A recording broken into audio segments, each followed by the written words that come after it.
turkey terrors, stately schools, and kingly capers.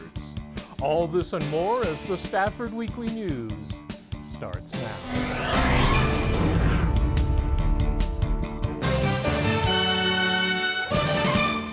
Welcome to the Friday, November 21st edition of the Stafford Weekly News. I'm Randall Williams. Thanksgiving is literally just around the corner. And if you're planning on deep frying your turkey, it's important to know how not to do it. Also, invite us over to have some, huh? As Thanksgiving approaches, we are reminding everyone to think twice and act safely before deep frying a holiday turkey. Each year, the National Fire Protection Association reports hundreds of fires, injuries, and even fatalities caused by turkey fryer mishaps. With a little preparation and care, you can keep your celebration both festive and fire-free. Here are some key safety tips to follow before firing up the fryer. Fry outdoors, away from structures. Set up your turkey fryer at least 10 feet from your home, garage, deck, or any overhanging branches, and make sure you are on a safe, level surface. Never use it inside or in an enclosed area. Even a covered porch can be a serious fire hazard.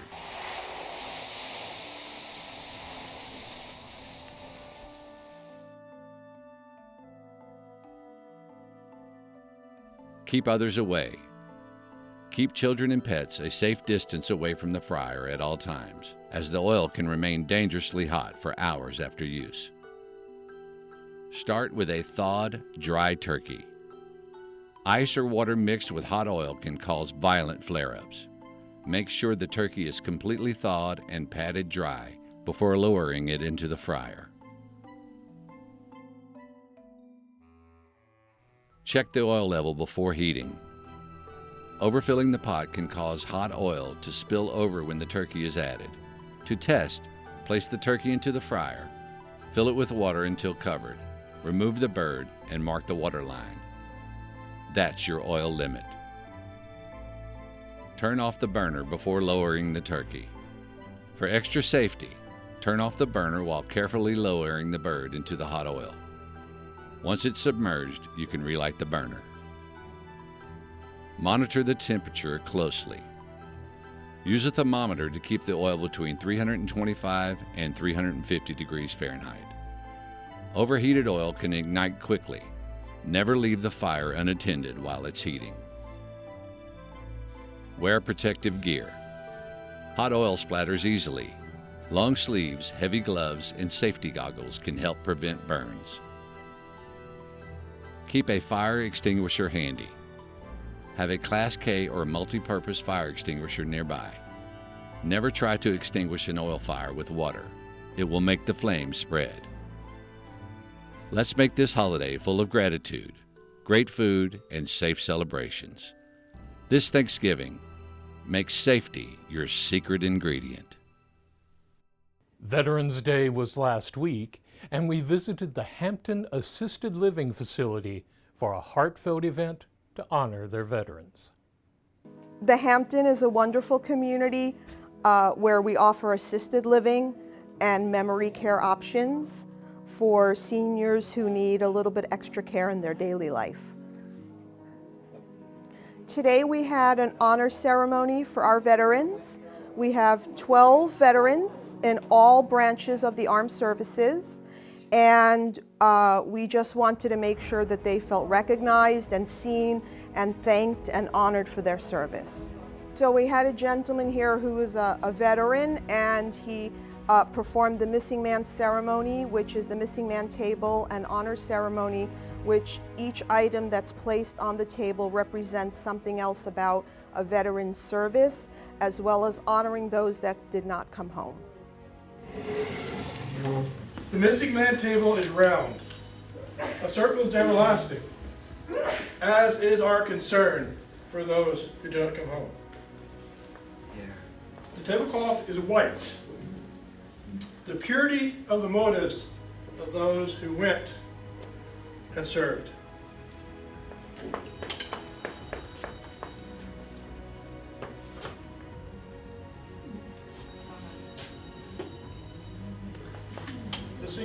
rose reminds us of the love of the families of those that are missing. The red or yellow ribbon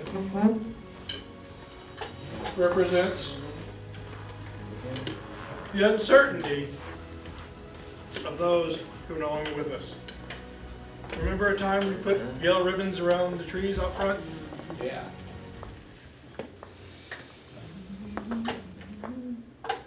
A sliced lemon is bitter to taste. It reminds us of the bitter tears shed by those whose loved ones didn't come home. A white plate serves to hold all of these memories. Like the lemon that is bitter, the salt reminds us of the tears. The lighted candle.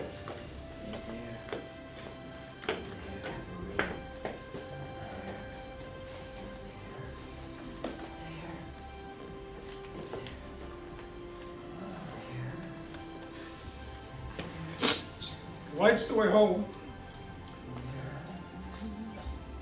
in this world and the next.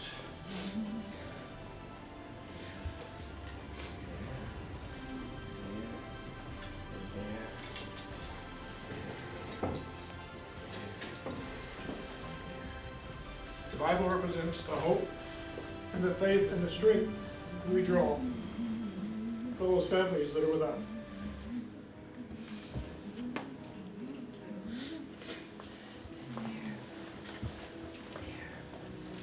When we sit around our tables, we raise our glasses to a great many things. Those that are no longer with us cannot raise their glasses, so we set the glass inverted.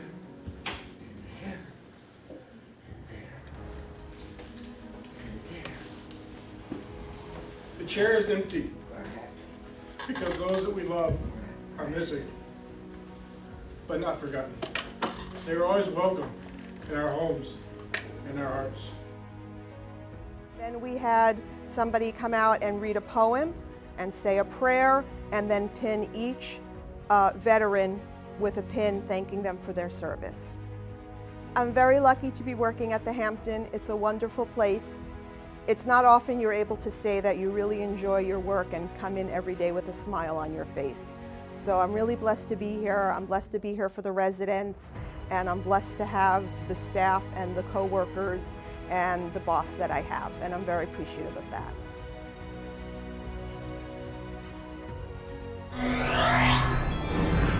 Playoff performance next. Who's ready for some Spartan playoff football? You are, of course.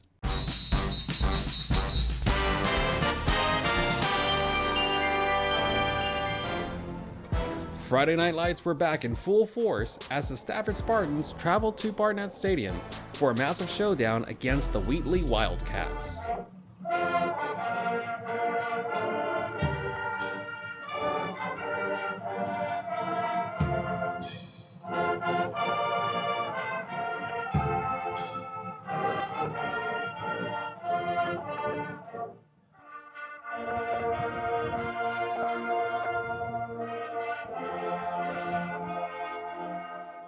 The stands at Barnett were absolutely electric, the Spartan faithful making the trip in huge numbers, turning the stadium into a sea of Spartans. From the students to the alumni, the anticipation was palpable. Stafford was ready to make some noise. The Spartans teed it up to start the game, the deep kick was away, Wheatley received, and the game officially underway. On the first drive, Stafford wasted no time. Quarterback number 12, Nate Ray, dropped back and launched one deep, finding wide receiver number 5, Aiden Seals. Seals made the grab for a massive 40-yard touchdown, establishing Spartan dominance. The air attack was working early, but the Stafford ground game was just getting warmed up. It was a handoff to running back number 8, Daniel Collins. He found the lane, bounced outside, and broke a tackle. Collins turned on the Jets and no one could catch him. A stunning 47-yard touchdown run. They kept the pressure on. Ray went back to the past, connecting once more with his favorite target, Aiden Seals.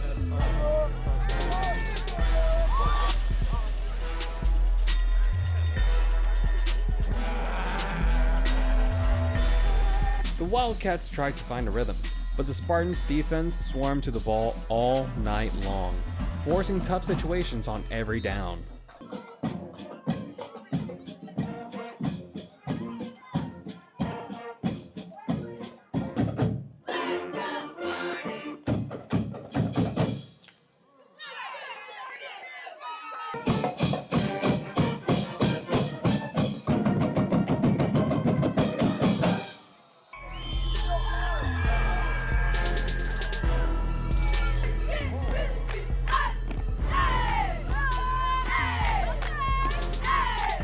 In the second half, the intensity dialed up.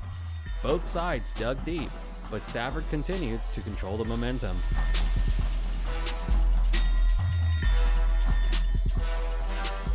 Then came the big defensive play. The ball popped loose on the turf. After a mad scramble, it was number 61 tackle Jacoby Butler who came up with a huge fumble recovery. The big man secured the turnover. The Spartans looked to seal the deal late. That was middle linebacker number 7, Robin Dansbury, showing his versatility on the run play. And that did it for the night. A dominant performance saw the Spartans roll to victory over the Wildcats with a final score of 49-7. But the Spartans aren't done yet. They play the Kilgore Bulldogs Friday, November 21st. Kickoff 7 p.m. at Burton A. Yates Stadium. For Stafford Weekly News, this is Mal Morales. The State of the Schools is an annual event gathering representatives from every district in the surrounding area. Here's the second part of our report.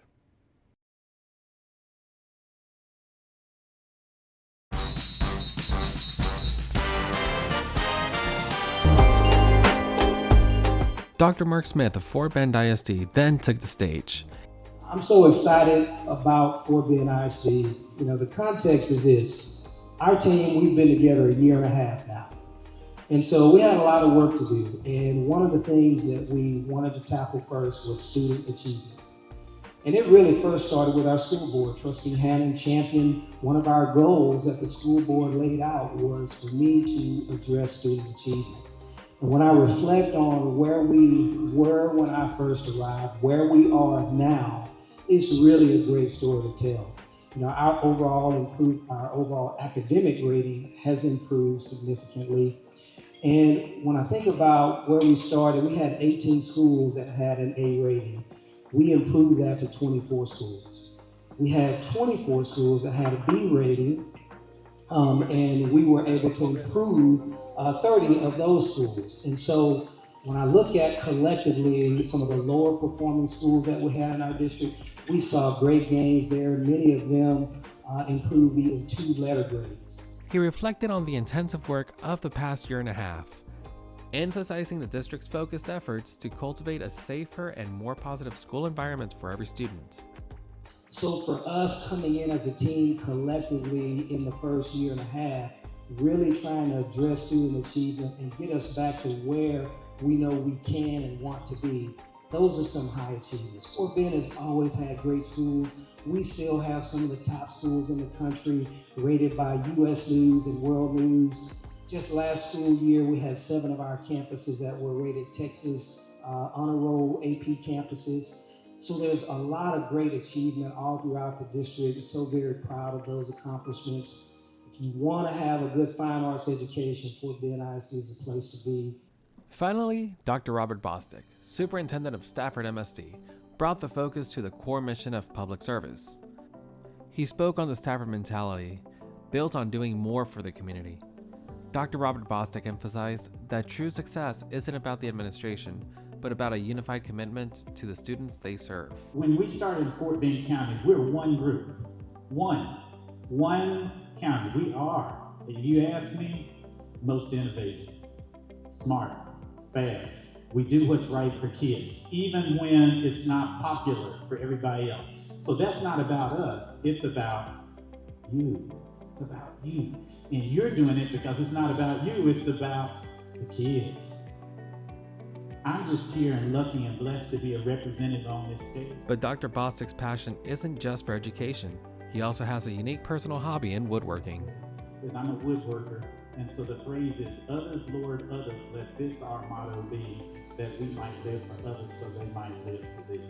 And I have that carved out and I routed that on some wood because it's really important that everything we do, you watch the news this morning, people can't eat. What are you doing? Can you help them?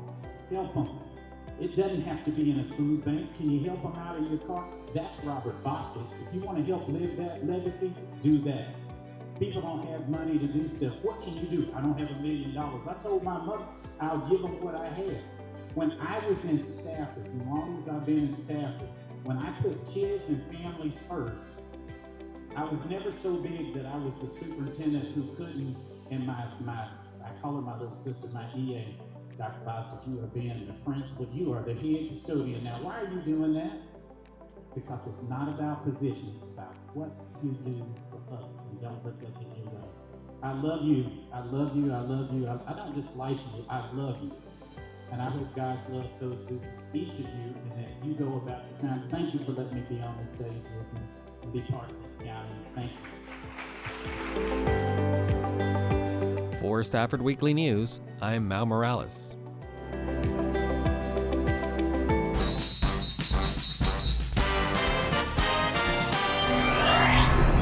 Sugar Plums Dancing, next. HCC's Stafford campus drama department is performing a 300-year-old play that, surprisingly, feels like it was written today. So we're doing King Stag. It's a 300-year-old play. It's a commedia dell'arte, and it's an interesting play because there was a big feud between two commedia writers, Goldani and the writer of this play. And Goldani was doing more French commedia. It's originally Italian. And so our author, this is his rebuttal against the French style, which he thought was taking over. And this one's not done a lot, but it's had resurgence and some very famous resurgence. And I adapted it because all of the adaptations that I had read I liked, but there was always something that I didn't like about each one. So I took the original Italian, got a translation of it, and then did my own adaptation from that. Commedia is still being done all over the place. It's a comedy style that comes from the Renaissance in Italy, but its roots are in Greek and Roman comedies. And a lot of our comedy now is based off of commedia. The stereotypes of the cowardly military man, the quack doctor, the dumb blonde, the wily servant. These are the miserly rich guy. These are all commedia characters. And usually it's masks. In fact, one of the things the French didn't do was wear masks. One of the parts of the feud, but weirdly enough, this play was not written for masks, except for the transformation sections. And I toyed with using masks and not using masks. But there's another reason I chose this play, and that is that some of the costumes, a lot of the women's costumes are Indian wedding dresses, lingas. And we had somebody donate a whole bunch of beautiful wedding lingas, and I've been looking for a play to use those in. They're beautiful and just lovely, just amazing. And so when I found this play, I realized this is the play I can use them in. So I wanted to make sure I said that.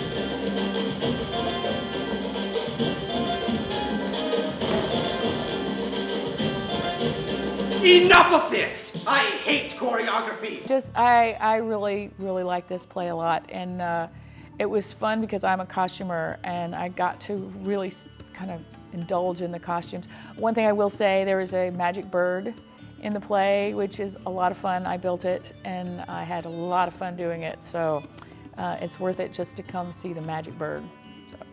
And so, that is the end of our story. Fun, huh? And they all lived happily ever after. Well, except for Tartaglia. I heard that. Good night. Drive safe.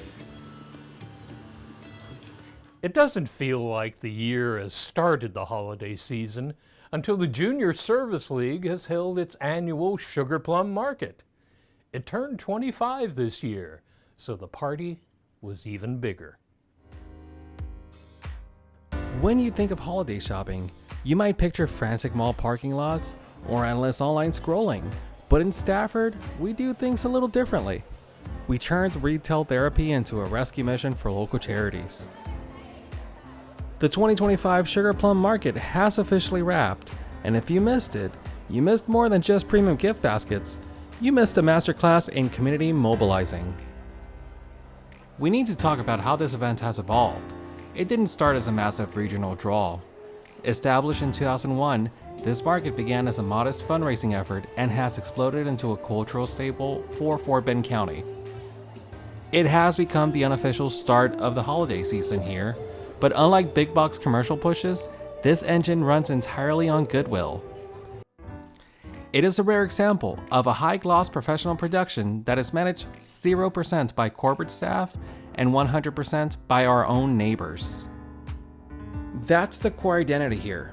As you walk through the Stafford Center doors under the banner of this year's theme, Visions of Sugar Plums, you are stepping into the largest all-volunteer holiday shopping extravaganza in the region. Let's break down numbers and names from this year's floor. The 2025 market was, once again, a complete sellout for vendor space. We saw over 100 merchants, ranging from eclectic fashion to gourmet food. But this wasn't just about consumption, it was also about connection. Vendors like Brookwood Community, where they are selling plants and gifts made by citizens with disabilities, reminding shoppers that every dollar spent was doing double duty. Critically, the scale of this event requires heavy lifting from corporate sponsors to keep the overhead low. Memorial Hermann Sugarland has returned as the title sponsor, a role they have held for over a decade. Why does that sponsorship matter? Because their check covers the lights, the venue, and the logistics. That means when you bought a ticket or a raffle entry, you were directly supporting non-profit organizations serving Fort Bend. The impact of this model is staggering. While the final accounting for 2025 will take a few months to certify, the trajectory is undeniable. So what happens next? The market may be closed, but the real work is just starting. In the coming spring, the Junior Service League will announce the specific grant recipients from these proceeds. Or picked up a bag of Lola's Messy Bakery treats, you didn't just shop, you invested in Stafford. And that is a receipt worth keeping. For Stafford Weekly News, this is Mal Morales. Before we close, here's a special Thanksgiving message. Hello everybody, my name is Ken Matthew, the Mayor of the City of Stafford. This is a great season, a season of giving, and to be thankful to good Lord for the blessing that we have received. On behalf of the City of Stafford, I wish each and every one of you a happy Thanksgiving. That's a wrap on our news for this week. Thank you for joining us. For everyone here at Stafford Weekly News, I'm Randall Williams. May all your news be good news.